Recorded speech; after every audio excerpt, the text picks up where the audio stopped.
euh, le programme de 7 jours que nous avons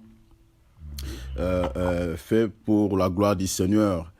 Donc, nous continuons en étant des jeunes, que ce soit, peu importe, hein, que ce soit les jeunes légers, que ce soit ces petites disciplines que tu as fait. Nous tous, nous sommes là. Je crois que quand Dieu va répandre sa bénédiction, en tout cas, le Seigneur étant le juste juge, il va distribuer sa bénédiction à chacun. Je crois, étant que Père. Et puis voilà, donc ce n'est pas parce que tu as fait les jeûnes ou tu n'as pas fait que tu vas rien recevoir. Non, le Seigneur est injuste. Il regarde souvent la disposition du cœur. Voilà pourquoi hier, On entend très mal, Thierry. voilà, le Seigneur regarde souvent la disposition du cœur. Donc, comme hier, on avait vu sur le livre de Jérémie, hein, dans Jérémie chapitre 29, verset 11 à 14, il a dit, même dans Ésaïe 55, verset 6-11, il a dit, vous me chercherez et vous me trouverez. Mais il a souligné une chose. Pardon, Ésaïe combien, excuse-moi? Ésaïe 55, hein, 5 deux fois, 6 à 11. 6, oh, c'est pas pratique. 6 Ouais. à 11. Ouais. Ésaïe 55, 6 à 11. Et puis Jérémie 29, 11 à 14. Vous pouvez aussi ajouter Joël chapitre 2, verset 12. J'aurais pu 2, 12, voilà, ouais. d'accord. Voilà, ça c'est ce qu'on avait partagé hier. C'est là où on a vu. Entendu hier, hein? Amen. Donc le Seigneur, il a dit, vous me chercherez, vous me trouverez. Donc là déjà c'est une garantie, c'est une assurance que le Seigneur nous donne. Il dit, vous me chercherez et vous me trouverez.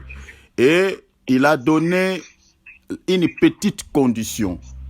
Ce n'est pas vraiment une condition difficile, mais le Seigneur veut nous faire remarquer que il faut les chercher de tout votre cœur. Il dit, si vous me cherchez, voilà, c'est une condition.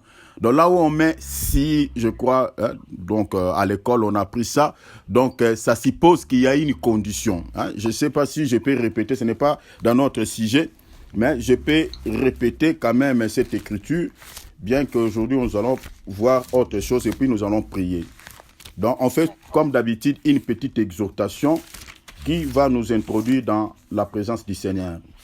Vraiment, mes bien-aimés, soyons concentrés, nous sommes déjà là. Le Seigneur est déjà là au milieu de nous. Je répète cette écriture, je crois c'est de Jérémie 29, ouais. Jérémie 29, verset...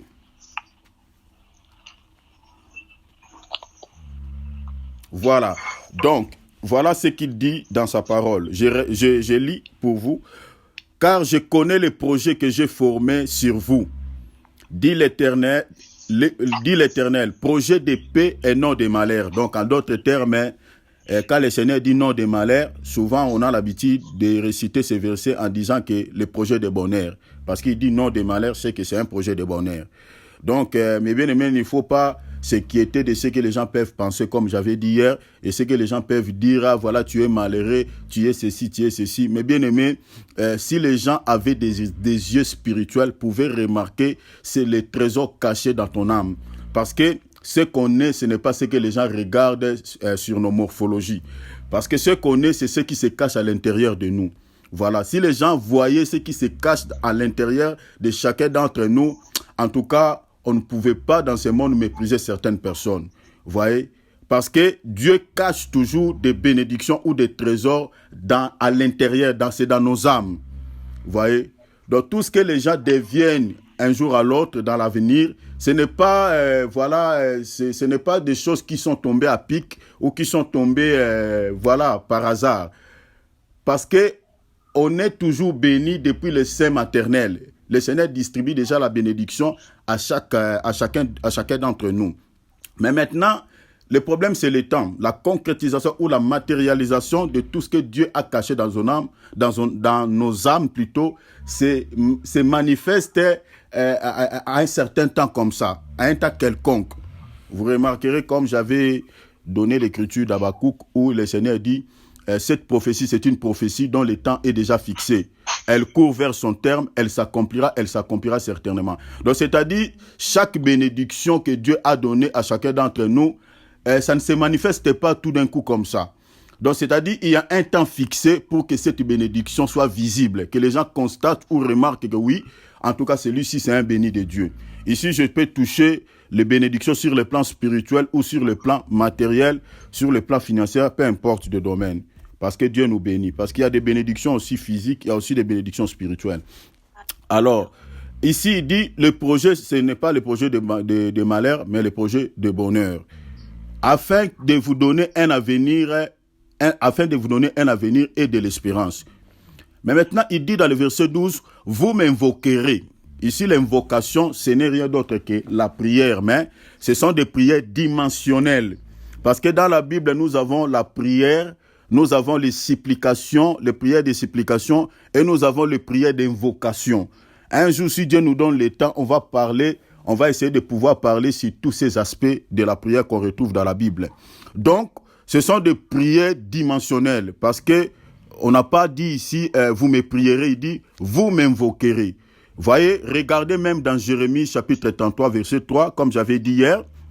Ici, je fais une petite récapitulation. Le Seigneur dit là-bas que, le Seigneur dit dans Jérémie 33, 3, il dit, invoque-moi, je te répondrai. Voyez, donc il commence, invoque-moi, je te répondrai. Mais regardez la suite, il dit, je te répondrai, il dit, je t'annoncerai des choses cachées, des choses que tu ne connais pas. Donc nous comprenons que le Seigneur ne nous révèle pas certaines les choses cachées quand on fait tout simplement une prière. Prenons par exemple les prières de manger, c'est aussi une prière. Les prières avant de dormir, c'est aussi une prière. Mais bien aimé, quand les choses ne vont pas dans ta vie, tu te retrouves devant une fête accomplie où toute chose devient un peu compliquée. Mais bien aimé, à ce moment-là, tu ne peux pas prier comme tu pries avant de dormir. Hein? À ce moment-là, tu ne peux pas prier comme tu pries avant de manger. Donc, il y a prière et prière dans la Bible. Une femme à laquelle son fils ou son enfant se trouve dans un état critique sur le lit de l'hôpital. Il voit son fils ou son enfant est entre la mort et la vie. Cette femme-là ou ce papa-là, quand tu lui pries, il ne priera pas comme il prie avant de dormir. Donc là, il va prier dans une dimension que le Seigneur fasse quelque chose. Parce que son esprit d'abord est agité du fait que son fils est entre la mort et la vie. Il va prier dans vraiment... Je crois que chacun... Moi, je suis passé dans cette expérience. Ma femme le sait. Donc, j'ai fait des prières un peu comme ça dans des situations un peu bizarres. Récemment ici, on avait fait la prière avec mon épouse, elle est là. Elle sentait très, très, très, très mal le matin.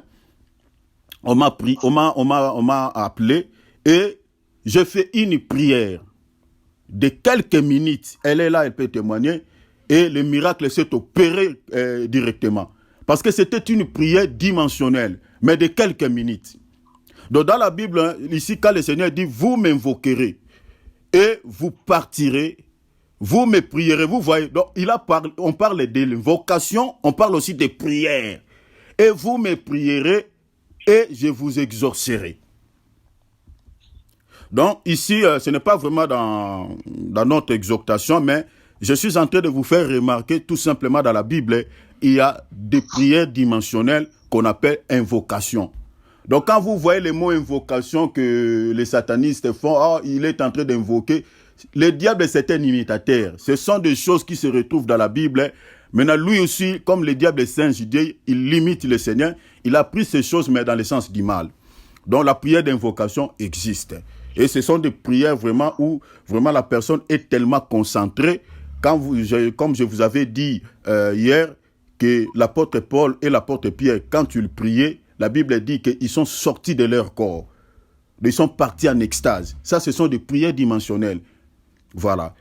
Maintenant, la Bible dit, vous me chercherez et vous me trouverez. Donc le Seigneur nous a affirmé que quand vous allez me chercher, en tout cas, je me laisserai voir. Je me laisserai trouver parmi vous. Mais à condition, regardez le verset 13, il dit quoi? Si vous me cherchez de tout votre cœur, c'est ça la condition. Chercher l'Éternel, ce n'est pas mauvais.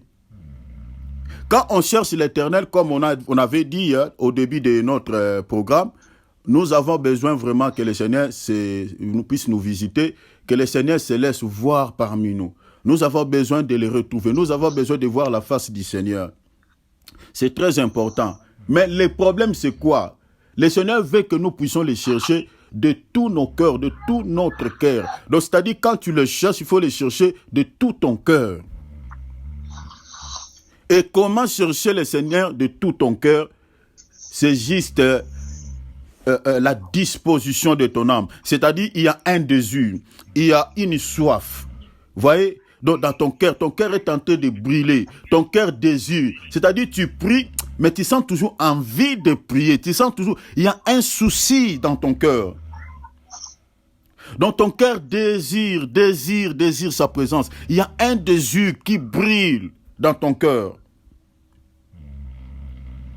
Moi, je l'ai senti depuis le début de ce programme.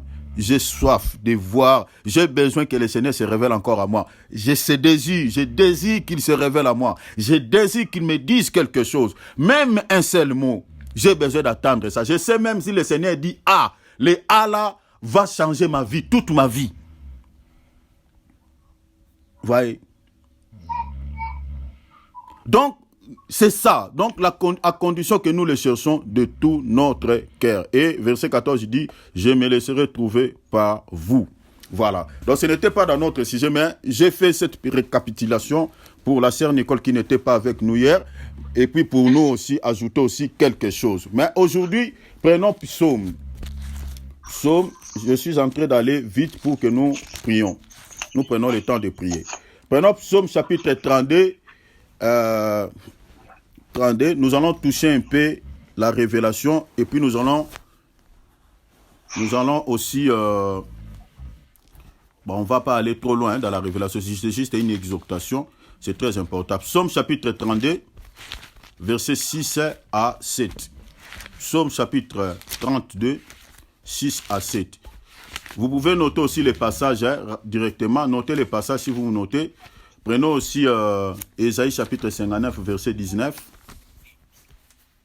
Ésaïe combien? Ésaïe 59, 5 et 9, 59, verset 19.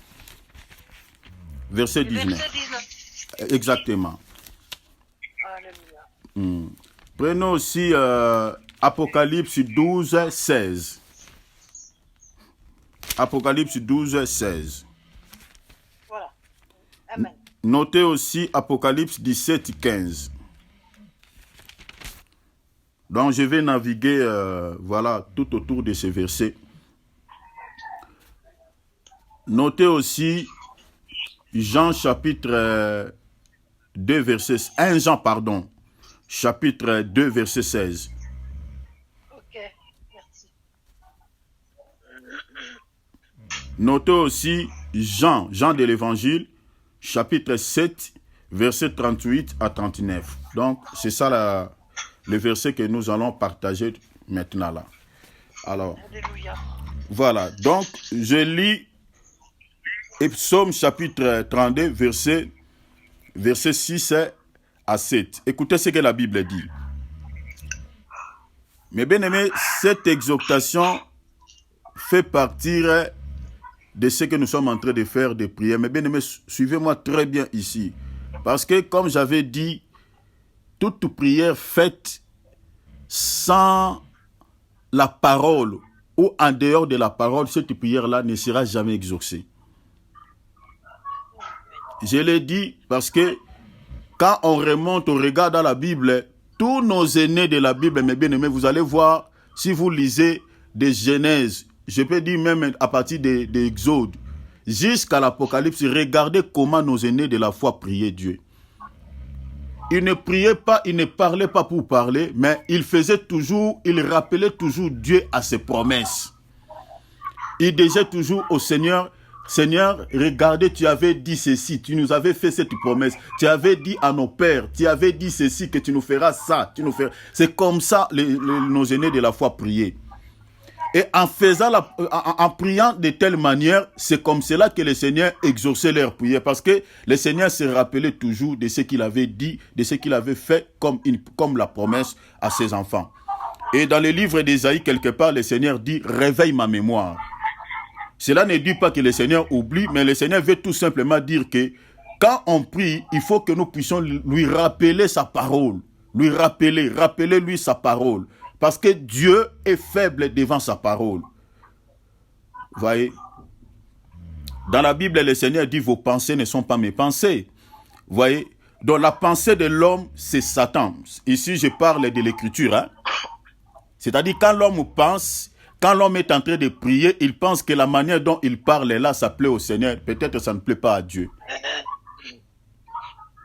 Parce que les pensées de l'homme, c'est Satan. C'est ça ce que le Seigneur dit dans les Écritures. Il a dit à Pierre, quand Pierre dit, Seigneur, tu ne mourras pas. Le Seigneur dit qu'il faut que les pharisiens, les scribes m'arrêtent et puis ils vont me tuer. L'apôtre Pierre va prendre la parole et dit, l'apôtre Pierre dit que Dieu t'épargne de cela, que cela ne t'arrive pas. À la manière des hommes, la manière dont Pierre avait parlé, en tout cas, ce n'était pas mauvais. Mais le Seigneur dit, arrière de moi, Satan. Qui t'a dit d'être un scandale pour le Fils de l'homme? Il dit à Pierre, tes pensées n'est pas les pensées de Dieu, c'est les pensées des hommes. Donc quand il dit arrière de moi, Satan, il est en train de dire par rapport aux pensées des hommes. Mais maintenant, quand Dieu dit que vos pensées ne sont pas mes pensées, le Seigneur veut tout simplement dire que si nous voulons lui pleurer, si nous voulons parler à Dieu, il faut qu'on s'adhère à ses pensées. Voilà pourquoi dans 1 Corinthiens chapitre 2, dans le verset 16, l'apôtre Paul est en train de dire que nous avons la pensée de Dieu. L'apôtre Paul souligne, il dit que nous avons la pensée de Dieu. Or, la pensée de Dieu, c'est sa parole. Donc, quand on a cette pensée, quand on prie le Seigneur, on ne répète que ce qui est dans ses pensées. Vous voyez? Voilà pourquoi l'épître de Jean nous montre clairement que si nous demandons quelque chose selon sa volonté, nous avons cette assurance qu'il nous écoute. Donc, toute demande qui est faite selon sa volonté, il écoute. Donc, en d'autres termes, si on demande quelque chose en dehors de sa volonté, Dieu n'écoute pas.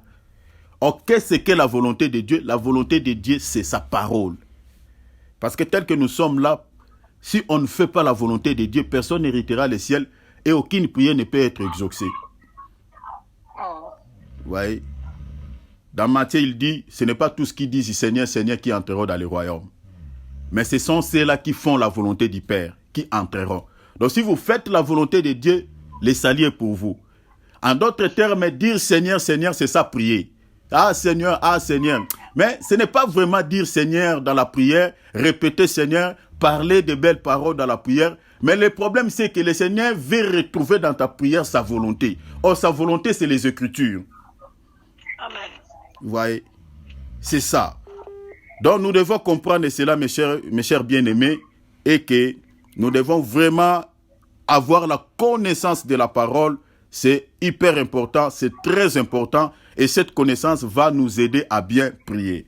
Alors, dans ce livre, que dit la parole? Psaume chapitre 32, versets 6 à 7, la Bible dit qu'ainsi tout homme pieux, quand on parle de la piété ici, donc on parle d'une vie de pureté.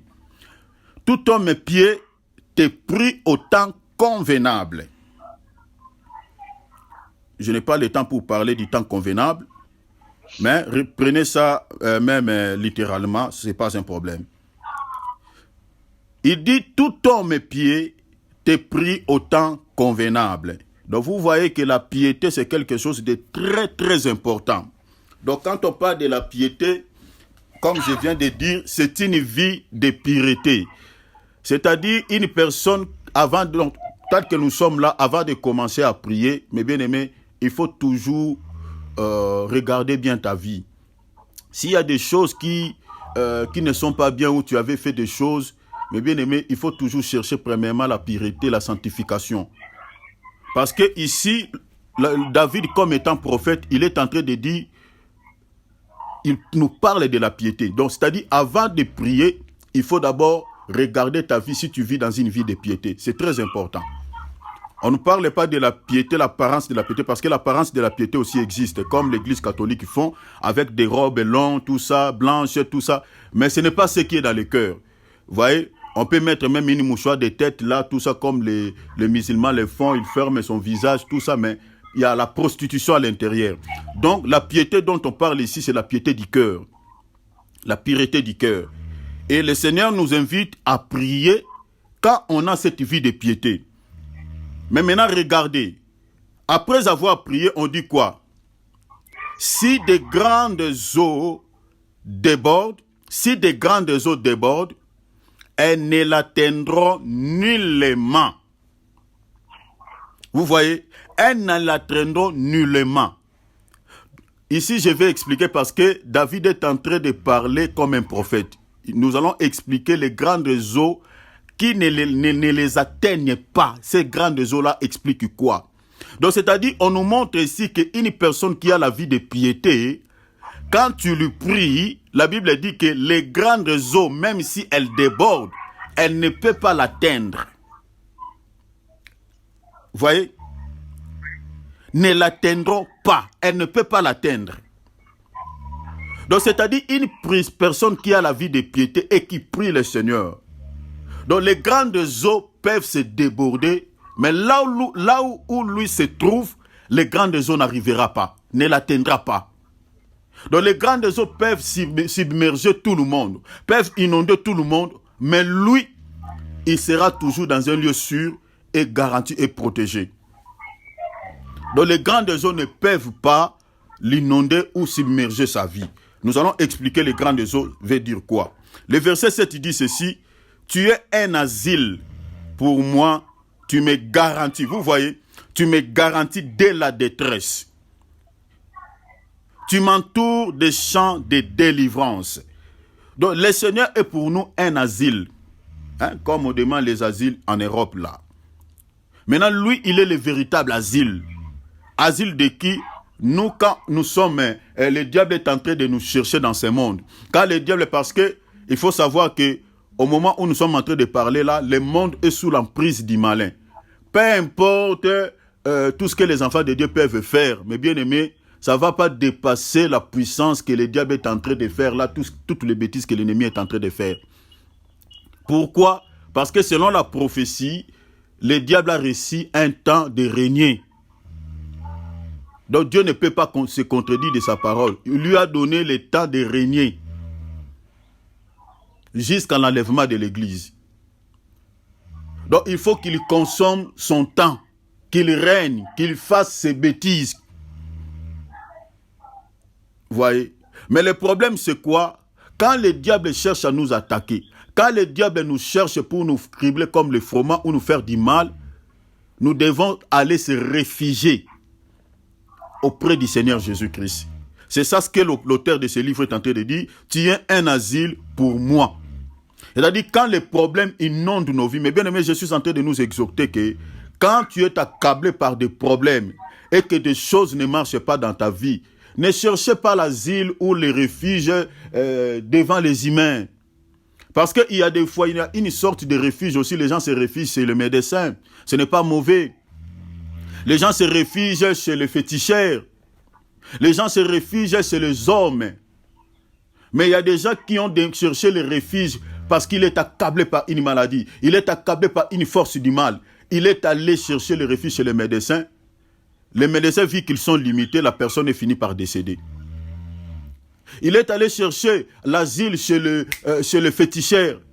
Les féticheurs ont fait tout ce qu'ils ont voulu faire. Au lieu que la situation s'apaise, la situation est en train de s'empirer encore davantage. Le vrai refuge, c'est le Seigneur Jésus-Christ. Quand il y a des choses qui ne marchent pas dans notre vie, c'est de cette manière que nous devons chercher le Seigneur comme on est en train de le faire là. Prive-toi un peu de la nourriture. Prends un temps de prier le Seigneur. Prends un temps de chercher sa face. C'est très important, mes chers frères et sœurs. Parce que la Bible nous montre que le Seigneur est un asile et il nous garantit de la détresse. La Bible nous montre même qu'il est notre délivrance. Vous voyez, c'est très important. Pour ne pas aller loin, alors je vais expliquer les grandes eaux qui ne submergent pas, qui ne peut pas atteindre une personne pieuse et qui prie le Seigneur. Les grandes eaux ici, mes bien-aimés, selon le livre que je viens de vous donner de Ésaïe 59, verset 19, la Bible nous parle là-bas que l'ennemi viendra comme un fleuve et l'Esprit du Seigneur le mettra en fuite. C'est-à-dire, quand l'ennemi vient comme un fleuve, c'est ça les grandes eaux, il vient comme un fleuve. Il vient comme un fleuve pour faire quoi? Pour attaquer, pour atteindre l'homme pieux, pour essayer de pouvoir faire du mal à un enfant de Dieu. Mais du fait que cet enfant de Dieu, il est dans la vie de pureté, il est dans une vie de sanctification, et qu'il prie le Seigneur, l'Esprit de Dieu mettra cet esprit-là en fuite, ces démons-là en fuite. Voilà pourquoi la Bible dit les grandes eaux ne l'atteignent pas. Si vous voyez encore dans l'Apocalypse 12 ou 16, là-bas la Bible nous présente les diables. La Bible nous parle de Satan qui fait sortir le fleuve dans sa bouche. Il a sorti le fleuve dans sa bouche pour entraîner qui? Pour entraîner la femme qui avait enfanté un fils. Ici, je suis dans la prophétie, mais je vais vous expliquer ça dans la doctrine rapidement. La femme qui était enceinte, qui avait donné naissance à un fils, cette femme-là s'appelle l'Église. Aujourd'hui, le fils que nous portons, c'est le Seigneur Jésus-Christ. Voilà. Parce que la Bible dit dans le livre de 1 Jean chapitre 5, verset 12, la Bible dit, c'est lui qui a le fils à la vie. Aujourd'hui, nous avons la vie parce que nous avons le fils en nous. Le fils, c'est Jésus, le fils, c'est la parole. Mais maintenant, de l'autre côté, on nous présente le diable qui a fait sortir le fleuve dans sa bouche. Et la Bible dit que l'objectif de Satan, c'était quoi? Que ce fleuve-là puisse entraîner la femme.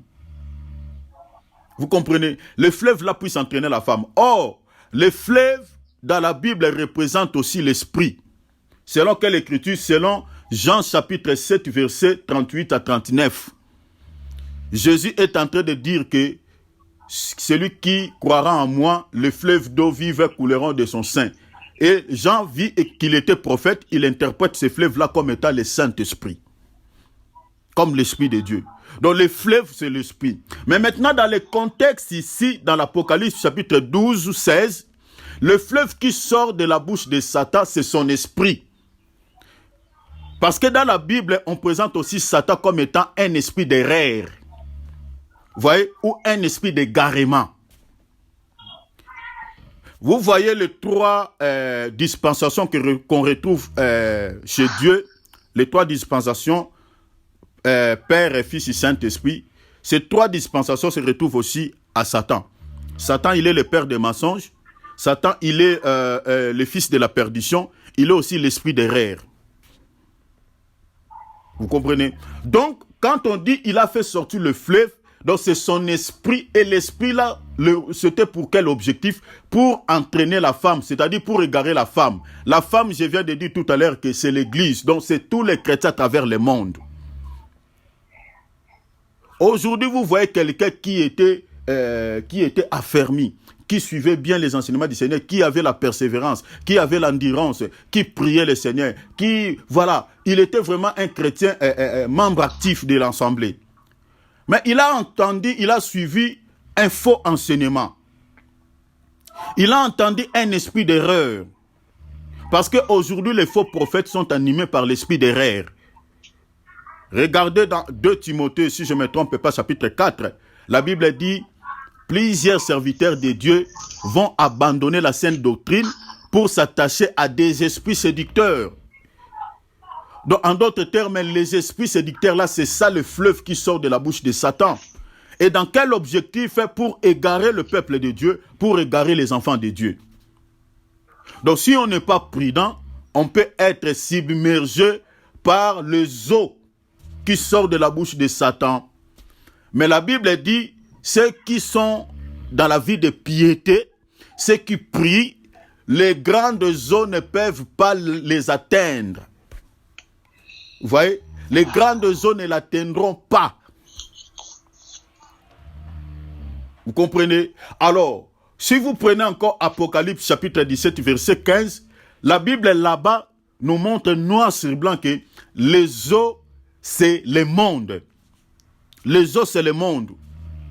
Donc, c'est des peuples, c'est des tribus, c'est des nations. Donc, en d'autres termes, les eaux représentent le monde. Donc, en d'autres termes, on peut dire aussi les eaux représentent les systèmes qui gouvernent ce monde. Parce que vous devez retenir trois choses. Dans le monde, il n'y a que trois choses. Il y a dans le monde, selon 1 Jean chapitre 2, verset 16, je vous ai déjà donné cette écriture, la Bible nous parle que dans le monde, il y a la convoitise de la chair, il y a la convoitise de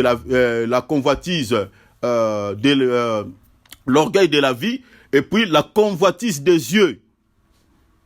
C'est seulement ces trois éléments qui se trouvent dans le monde. C'est ces trois systèmes qui conduisent ce monde. Ces trois systèmes qui dirigent, qui fait que les gens se tuent, qui fait que les gens puissent vivre dans l'amertume, qui est en train de troubler ce monde. La convoitise de la chair, la convoitise des yeux et l'orgueil de la vie. Ce sont ces trois choses qui gouvernent ce monde. Regardez quand quelqu'un il a beaucoup d'argent, il s'en fiche de Dieu, hein. Il s'en fiche des pauvres. Vous allez voir même sa façon, il parle avec arrogance. Quand il roule avec, avec sa belle voiture, vous allez voir que donc, il se gonfle. Regardez les milliardaires de ce monde. Regardez ce qu'ils font. Ils s'en fichent complètement de tout. Il peut tuer même, il n'a peur de personne. Parce qu'il sait que voilà, il va corrompre avec son argent. Ils font beaucoup de mal, mais on ne le suit pas parce qu'il y a l'argent qui se passe sournoisement. Il donne de l'argent, voilà, il dit, bon, vous voulez m'arrêter pour cette situation-là. Bon, effectivement, j'ai commis des dégâts en RDC, j'ai volé des cobalt en tuant les gens. Bon, comme Bill Gates, hein. Les dossiers sont là. Mais qui l'arrête? Personne. Parce qu'il y a l'argent qui est passé, voilà, sous-jacente, et il a corrompu le dossier, voilà, et mis sur le tiroir. L'orgueil de la vie. Ces gens-là se gonflent, ils se frappent la torse. Ce sont ces trois choses qui gouvernent ce monde. C'est ça. Mais maintenant, mes bien-aimés, malgré le système du monde, malgré toutes ces convoitises qui existent dans ce monde, ce système qui est en train de gouverner ce monde, mes bien-aimés, nous les enfants de Dieu, cela ne peut pas nous toucher, ne peut pas, mes bien-aimés, nous inquiéter, parce que nous sommes des gens, mes bien-aimés, pas les gens de ce monde. Parce que nous ne sommes pas dirigés par rapport au système de ce monde, mais nous sommes dirigés par le système céleste. Parce que nous sommes les citoyens du ciel. Donc les eaux qui représentent le système de ce monde, qui représentent tout ce qui est dans ce monde, ne peuvent pas nous atteindre parce que nous sommes les citoyens célestes.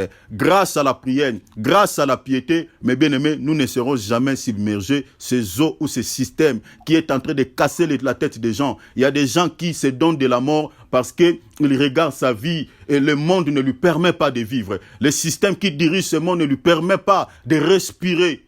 Il y a des gens qui se donnent la mort. Moi, j'ai vu des gens dans des foyers ici, quand on demande les asiles, j'ai vu des gens dans des foyers, mes bien-aimés, on lui a donné un rejet, mes bien-aimés, la personne s'est suicidée. Pourquoi? Parce que les systèmes qui sont établis dans ce monde, mes bien-aimés, ne permettent pas à certaines personnes de pouvoir vivre. Mais nous, étant que les enfants de Dieu, nous, étant que les citoyens célestes et les citoyens du ciel, la Bible dit, à cause de la piété, à cause de la prière, les eaux ne nous atteindront pas. Le système ou la puissance de ce monde, la puissance de l'air qui dirige ce monde, mes bien-aimés, ne nous atteindront pas. Et grâce à quoi? À cause de la piété et de la prière. Voilà pourquoi, mes bien-aimés, la vie de la piété, la vie de la sanctification, la vie de la crainte de Dieu, mes bien-aimés, est très très important. Très important pour chaque chrétien, pour chacun d'entre nous. Et quand on ajoute la prière, mes bien-aimés, nous sommes garantis, comme nous montre dans Psaume chapitre 6, verset 7. La Bible dit, tu es un asile pour moi, tu me garantis de la détresse. Donc même si le monde veut nous stresser, le monde veut que nous puissions vivre dans la détresse, mes bien-aimés, nous sommes garantis par le Seigneur garantit nos vies, mes bien-aimés, la détresse sera éloignée. Les stress seront éloignés, les angoisses seront éloignées, parce que le Seigneur garantit nos vies. On ne vit pas selon les systèmes de ce monde, mais mes bien-aimés, notre compte est au ciel. Quand il y a un petit souci, mes bien-aimés, le Seigneur va dépêcher un ange là-bas. Il dit, prends une somme là-bas, prends une bénédiction là-bas, va donner à ma fille. Vous comprenez, mes bien-aimés? C'est un peu ça. Vous voyez comme nous sommes, comme la Bible dit dans 2 Corinthiens, nous sommes comme des ambassadeurs. On ne dépend pas du système de ce pays, mais on dépend, même si je suis dans un autre pays, mais c'est le système de mon pays qui se trouve là où je suis. 2 Corinthiens chapitre 5, verset 20, nous sommes des ambassadeurs, mais sur la terre. Donc c'est-à-dire, on ne dépend pas du système de ce monde, comme nous sommes des ambassadeurs, mais bien aimé, c'est le ciel. Donc on dépend du ciel, dans notre vie, tout ce que nous mangeons. Donc notre système, ce n'est pas de ce monde. Donc quand on regarde sur cette ambassade-là, on regarde, on voit la drapeau du ciel qui a la couleur rouge qui est en train de flotter. Vous comprenez? Donc c'est pour attester que nous ne dépendons pas du système de ces pays-là. Les pays-là, c'est le monde. Mais les drapeaux qui se trouvent là où nous sommes, c'est les drapeaux du ciel. Et je suis en train de parler que l'ambassade du Seigneur Jésus-Christ sur la terre, c'est l'Église. L'Église ne dépend pas de ce monde. L'Église dépend du ciel, directement. Et l'Église, c'est l'ensemble de tous les chrétiens à travers le monde. Nous dépendons du ciel. Nous dépendons du royaume du Seigneur Jésus-Christ.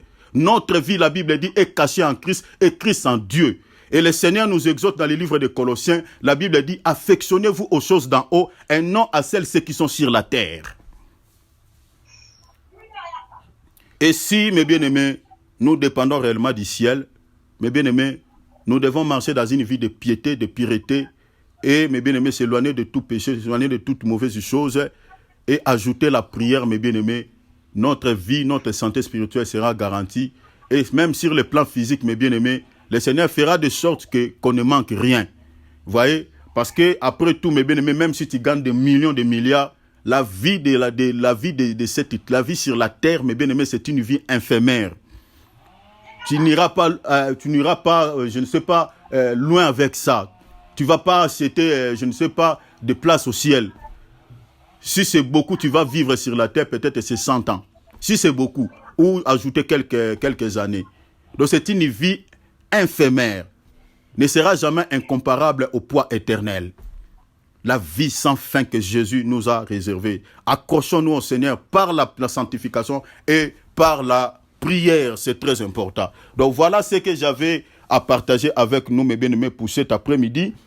Donc, accrochons-nous au Seigneur, continuons à prier, continuons à vivre dans la vie de sanctification. Quand quelque chose ne va pas, mes bien-aimés, ne pleurez pas comme les païens, mais nous pleurons comme la Bible, comme on avait vu hier. On se lamente dans la présence de Dieu. On prie. Quand je pleure dans la présence de Dieu. Je ne veux pas que les païens puissent voir mes larmes. Je ne veux pas se lamenter devant les païens. Mais je pleure devant le Seigneur.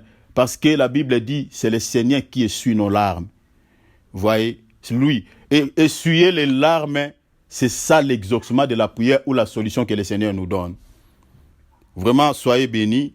Et si quelqu'un aura besoin de cette exhortation, je peux vous l'envoyer sur WhatsApp. Comme hier, je t'ai pas... je veux bien l'avoir. Hein, amen. Merci, ma sœur Nicole. Je t'enverrai. Donc, comme Patricia aussi, mon frère Cyril, tu peux l'envoyer le programme de 7 jours que nous avons fait pour la gloire du Seigneur.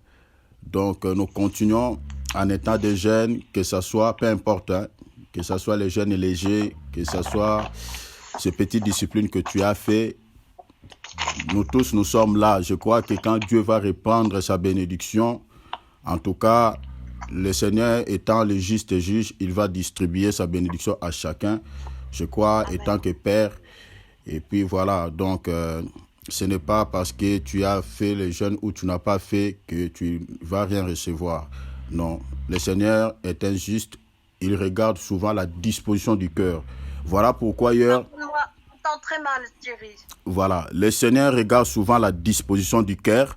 Donc, comme hier, on avait vu sur le livre de Jérémie, hein, dans Jérémie chapitre 29, versets 11 à 14, il a dit, même dans Ésaïe 55, verset 6-11, il a dit, vous me chercherez et vous me trouverez. Mais il a souligné une chose. Pardon, Ésaïe combien, excuse-moi? Ésaïe 55, hein, 5 deux fois, 6 à 11. 6, oh, c'est pas pratique. 6 Ouais. à 11. Ouais. Ésaïe 55, 6 à 11. Et puis Jérémie 29, 11 à 14. Vous pouvez aussi ajouter Joël chapitre 2, verset 12. J'aurais vu 2, 12, Voilà, ouais. d'accord. Voilà, ça c'est ce qu'on avait partagé hier. C'est là où on a vu. J'ai entendu hier, hein. Amen. Donc le Seigneur, il a dit, vous me chercherez, vous me trouverez. Donc là déjà c'est une garantie, c'est une assurance que le Seigneur nous donne. Il dit, vous me chercherez et vous me trouverez. Et il a donné une petite condition. Ce n'est pas vraiment une condition difficile, mais le Seigneur veut nous faire remarquer que il faut les chercher de tout votre cœur. Il dit, si vous me cherchez, voilà, c'est une condition.